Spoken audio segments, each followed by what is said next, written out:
Hello, 6th graders. Welcome to Big Ideas Math, Contract Math, Section 4.2, 2014 edition, Solving Inequalities Using Addition or Subtraction Activity. Pause while you write Section 4.2, 2014 edition, Activity in your math notebook. Pause again while you write today's activity objective in your math notebook.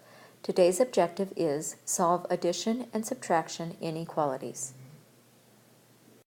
Today we'll be starting on page 71 in your record and practice journal of your 2014 Big Ideas Math book. Activity 1 says members of the Boy Scouts must be less than 18 years old. In 4 years, your friend will be eligible to be a scout. So we use our close reading skills and we annotate our text and we circle the important parts. Less than 18 years old, and in 4 years our friend is going to be eligible, will still be eligible to be a scout. And then letter A says, which of the following represents our friend's situation? And what does X represent? So this is 2 questions. You have to pick the right inequality and explain what X represents. So if we look at the inequalities, it's something plus 4, and then 18 on the other side. So we can tell that the X is our friend's age.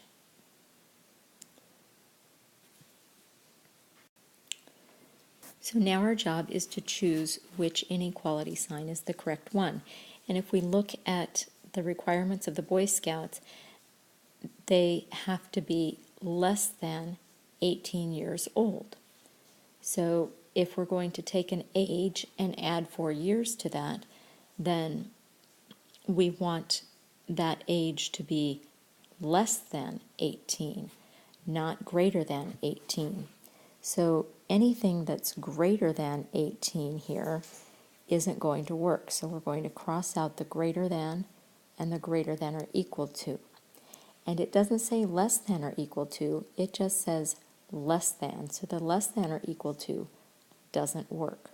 So X plus 4 is less than 18 is the correct inequality because the situation calls for less than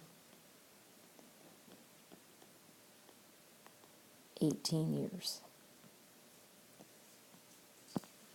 So then it says graph the possible ages of your friend on a number line. So if our friend in 4 years is going to be less than 18 years old, then at this point they have to be less than 14 years old. So we're just going to pick a spot on the number line and call it 14 years old. And we're going to put an open circle showing that that is not included in the solution. And then we're going to go to the left and show all of our solutions. Moving on to activity 2, we're writing another inequality. And this one says, supercooling is the process of lowering the temperature of a liquid or gas below its freezing point without it becoming a solid. Water can be supercooled to 86 degrees Fahrenheit below its normal freezing point, which is 32 degrees Fahrenheit, and still not freeze. Let X represent the temperature of water. Which inequality represents the temperature at which water can be a liquid or a gas? Explain your reasoning. So before we go any further, we need to think about what the problem is actually asking us. And we need to remember a few facts about freezing point and things like that. So it says that it can be supercooled to 86 degrees below its normal freezing point. So 86 degrees below, and the normal freezing point is 32 degrees. And it's still not frozen, but normally it would be frozen.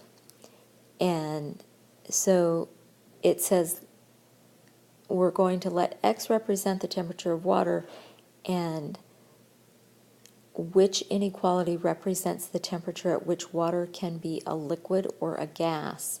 So when it's super cooled, it doesn't turn into the liquid, it doesn't turn into a solid, so it would still be a liquid or a gas. So we're looking for the lowest temperature before it freezes, before it turns into a solid. So now that we've sort of thought about some of that stuff, let's look at our different inequalities. We have x minus 32 is greater than negative 86, and we have x minus 32 is less than negative 86, and we have x minus 32 is greater than or equal to negative 86. We have x minus 32 is less than or equal to negative 86. So since we're thinking about the lowest temperature it can be, that means that it has to be at least something. So it has to be greater than or equal to. So we need to think about the one that's greater than or equal to the negative 86, because that's going to give us the lowest temperature that it can be before it turns into a solid. So that took a lot of hard thinking and logical thought before we could get to that. And then it says, on a number line, graph the possible temperatures at which water can be a liquid or a gas, and then we'll explain how we decided what to graph. So we need to graph all of the numbers for x that when we subtract 32 from them will give us something that's greater than or equal to negative 86. So we can try a couple of numbers. So if we try 0 minus 32, we have 0, 0, my pen doesn't want to work, minus 32. We get negative 32. We do. It just isn't working on here. Negative 32. And that is greater than negative 86. So we know that 0 is a solution for this. So that's good to know. And if we try something, let's say, greater than 0, like 10, we have 10 minus 32, which would be negative 22. So that is also greater than negative 86. So we can look at these two numbers and go, those numbers are actually getting larger, so they're getting more greater than, which is not great grammar, but they're getting more greater than negative 86. So that's important to know. And then we should try some things on the negative side. So if we try, let's say, negative 20, negative 20 minus 32 equals negative 52.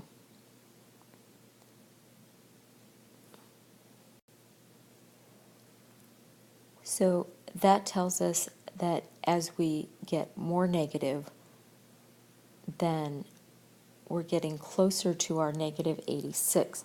So we kind of need to find that or equal to part.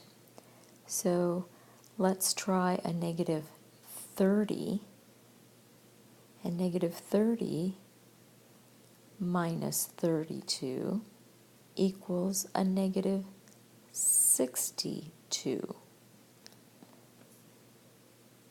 There we go. And so that's getting closer to that negative 86. And then you could try a negative 40, which would give us a negative 72, and a negative 50, which would give us a negative 82. So we're getting really close to our negative 86. So if if our x were negative 50 minus 32, that would give us a negative 82. We wouldn't want to go all the way to a negative 60 because that would give us a negative 92. So we need to think about how much more we need to go. So we could try at negative 55 minus 32, and that equals negative 87. So that was a little bit too much. So I think we know where we need to go. It's negative 54 minus 32 equals negative 86. So we need to put a solid circle on negative 54, and then we need to shade in all of the rest of our line to the right, and be sure that circle looks nice and solid, because that tells us that our solution is negative 54 and all of the numbers to the right of it on the number line.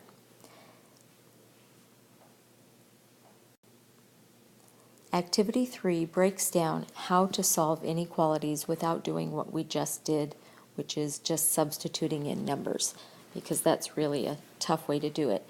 And we've done a little bit of this in class, but we'll do this a little bit more. It says complete the following steps for activity 1, then repeat the steps for activity 2.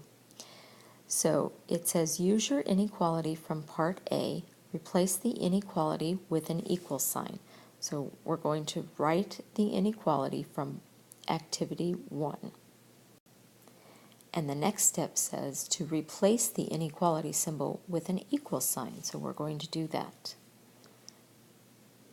X plus 4 equals 18. And then it says solve the equation.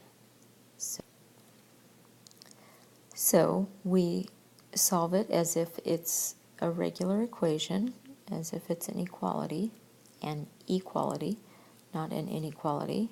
X plus 4 equals 18, and we see the plus 4 there, so we subtract 4 from both sides, and that gives us a 14 on the right and an x on the left. So we have x equals 14.